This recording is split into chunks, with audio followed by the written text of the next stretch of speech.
the role of leadership and the role of leading a community of our people in Black Detroit today. What does that look like? What does that feel like? What are the things that a person that wants to step into a leadership position in our community of Black Detroit should be cognizant of? How should they be paying attention to the pulse of the people, and then keeping healthy in their mind, their heart, their spirit?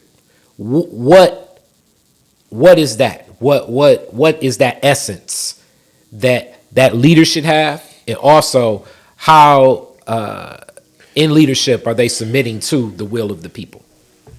So to submit to the will of the people is to understand that you're a part of the people.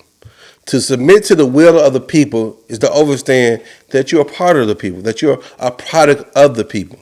To go even deeper, right? The issues that we're wrestling with, that we're trying to solve, we're a product of. We're a product of poverty.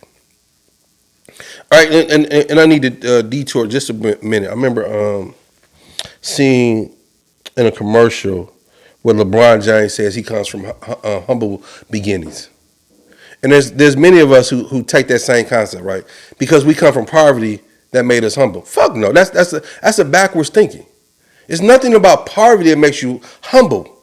Poverty is attack on your humanity. Because one, we have not been taught to be able to attach. Like poverty is man-made. Poverty is woman-made. Poverty just doesn't exist out of the thin air. It's created for a particular reason and is attached with Black people as a form of anti-Blackness. Right? The humbleness comes out of the ability to love each other. The humbleness comes out of the ability to, okay, I don't have nothing, but I'm gonna share with my brother. I'm gonna share with my sister. I'm gonna share with my friend. I know when I came up, there was a rule: if you didn't have enough to share with nobody, you didn't give. Why? Because you didn't want to create a discomfort. You didn't want to have somebody feel less than. I remember when growing up, again, those of my homies who didn't have, and those of us who fortunately may have had a little more, I would go home and take out of my refrigerator to give. Or my homie, he couldn't stay at home that night. Hey, I sneak him in. He's sleeping in my room. I mean, these are the methods, these are the strategies. This is the love that we have for each other. We're figuring other ways out. And this is where, like, so many of us are running from the problems. We have not addressed the absence of not having our fathers in our lives and the pain that comes from it. We have not addressed the ill from the dynamics of being raised by a mother and the sexism and the patriarchy of the society that caused the pain in her life that condemned her and blamed her for the father not being there, that made it more heavy on her heart and her mind to be able to raise 1, 2, 3, 4 children by herself. We have not resolved the pain of a child, whether you're a man or you're a boy, or whether you're a girl, or you're either or, and you're confused about your sexuality, or you think you should be this way, but the society doesn't embrace you. Right? We have not resolved that was within us. So as adults, this is what I mean, that we run from it, right? And when we go back and heal that is what has provided me with the leadership that I have. To be able to constantly look in the mirror and look at JoJo, the little boy that was hurt because his father was there, the little boy that was hurt because of what his mother suffered from, the little boy that suffered from the dynamics of racism, but no one ever taught me the dynamics of racism. The little boy that grew up and as the business in my neighborhood began to close, my neighborhood began to collapse. The little boy that joined the gang because I didn't feel like I had a family at home, so I found a family in the streets. And when I found a family in the streets, the older guys took advantage of me. Physically, mentally, spiritually. Not only me, my homeboys took advantage of the homegirls. This is a recycled behavior that has a root in and self-hatred that is perpetuating the genocide. And so going back to Dr. Bobby E. Wright, he developed a term, menocide. Menocide means the deliberate destruction of a group of people's mind. And once we seize our mind, We know how to connect with people. But to connect with people, like those who I truly look up to, Malcolm X, Chokwe Lumumba, right? I mean, I think those individuals, and mind you, they wasn't complete. They were still a work in progress. But I think if we examine their lives, and Ella Baker, Fannie Lou Hamer, right? Audre Lorde, right?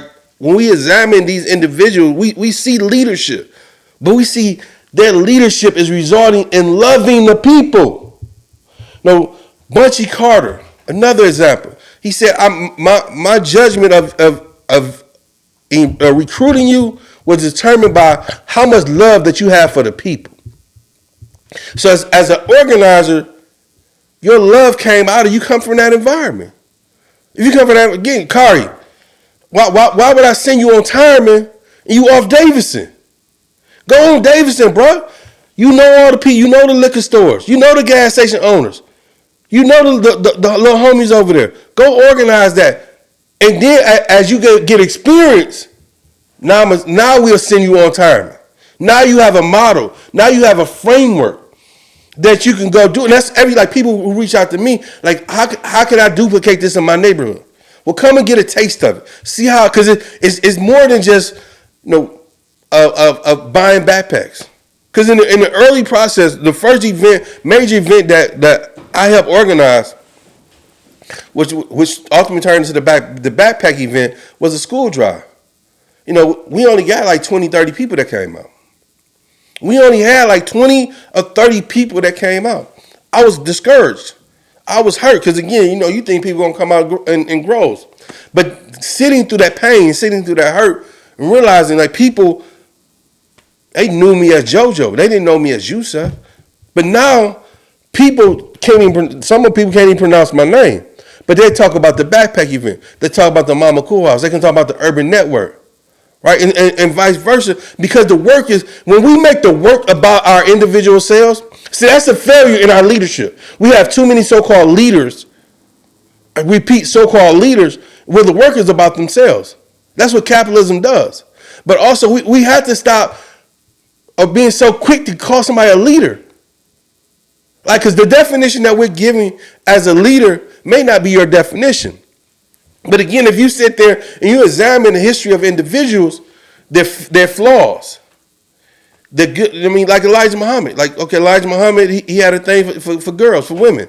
It doesn't take away from all the other stuff he did, right? But I can't exclude that. So for myself, I had to look at myself as a man. How do I address that in myself, but also address it in the sense of, I may be good looking and I may be educated, but also the dynamics of what I do make me more attractive. How do I sit in that power that I hold, that women may find me even more attractive? And I failed. I failed a lot in that situation because no one taught me how to do it. I had to figure that out on my own. And figuring that out on my own, I had to realize the power that I had as a result of that. Right, and how would I use that power? And we see that every day. So like when I was in prison, every guy in prison is not reading for transformation. There's some guys reading for manipulation. I repeat, not every guy is reading for transformation. Some guys are reading for manipulation. The same shit that we see in politicians, right? Because they saw it as a form of power. The fact that most guys on the yard was ignorant. And ignorant is not a bad thing. Ignorant only means not to know. But many of us make ignorance a way of life. So the ability to sit here and read this book and read that book, or more importantly, some of the most favorite books, The Art of War, Deception of Power, those books, those very manipulative books where now you position yourself and things. And as we think about this in leadership, you spoke to it, but also your namesake, Yusef Bunchy Shakur. Right. And we're talking about Detroit, in the state of Black Detroit, but the namesake of Bunchy Carter and what that represents from Los Angeles and organizing with the Panthers, but really the community. Can you share with us why that namesake, what Bunchy Carter represents to you when we think of that leadership that you speak to? That's a great question, and I think that's important at this time because it really summarized everything I said. Like so, in the African tradition, I ask. That's why we call on our ancestors because they just don't die. They live with us. They live amongst us. We call their names. So, and selected name Bunchy was to see Bunchy continue to live, and he does in other spaces, but also to do my part. But more importantly, when I learned about Bunchy, again, so going back to that being humble, it's nothing unique about me per se. I'm part of a unique experience. That experience includes a Malcolm X, includes a Bunchy Carter, includes a Yusef Shakur, includes a Claude Brown, meaning these individuals who've come out of rough situations, find themselves in prison and transform their lives. So I reason in my mind, shit, I had relived Bunchy life all over again. Because why? Because I didn't know Bunchy. I didn't know the opportunity to transform my life how Bunchy did. So I was already on that path. I was already transforming myself. So this took it to another level. But also, as my father taught me, when we take on a new name, every time you hear your name, you hear the meaning of your name. There's the part of the accountability, personal to myself. So when I'm out here, Yusef Bunchy Shakur, it means something. How it's a reputation to that name. That I don't want bullshit to be associated with that name. I want love, I want passion, I want commitment. But also part of my name, my whole name means honorable soldier, thankful to God. Right? But also again, so like Bunchy represents the LA Panthers, but Shakur represents the East Coast Panthers. The Shakur tribe, Astada Shakur, Lumumba Shakur, Zay Shakur, Matulu Shakur, and their father, Saladin Shakur. Right? So, and people ask me all the time, like when they hear the name Shakur, like, are you kin to Tupac? Like, not physically, not by blood wise, but we're kin in struggle wise. Because again, that name we all adopted or taking that name as a commitment, as a sacrifice, to understanding that we're sacrificing who we was to be who we are, to fight for the liberation of black people. So that's when combining that, but more importantly, like Bunchy was a bad mama jamma. I mean, I'm not trying to be Bunchy, but I'm being Bunchy in my own way.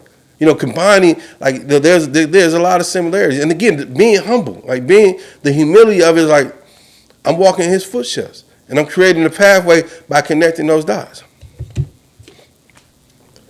So tell us the story of Bunchy and how you interpreted that and how that inspires you as you look to an ancestor for leadership.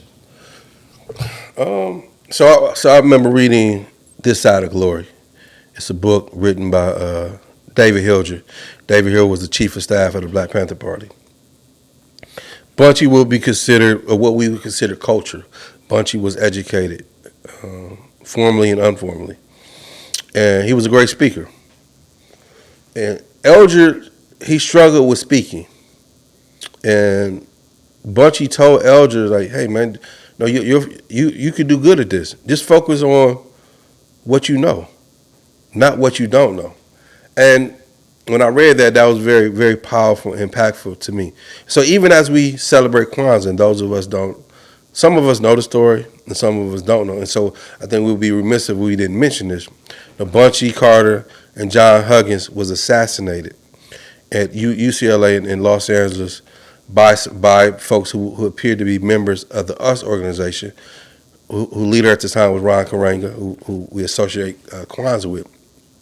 So there's this split, there's this divide in the black community, those of us know, but also be remiss of as well the torture that Ron Karenga had perpetrated on some sisters. Like those things are still lingering, even though some of it has been resolved in some circles and shit.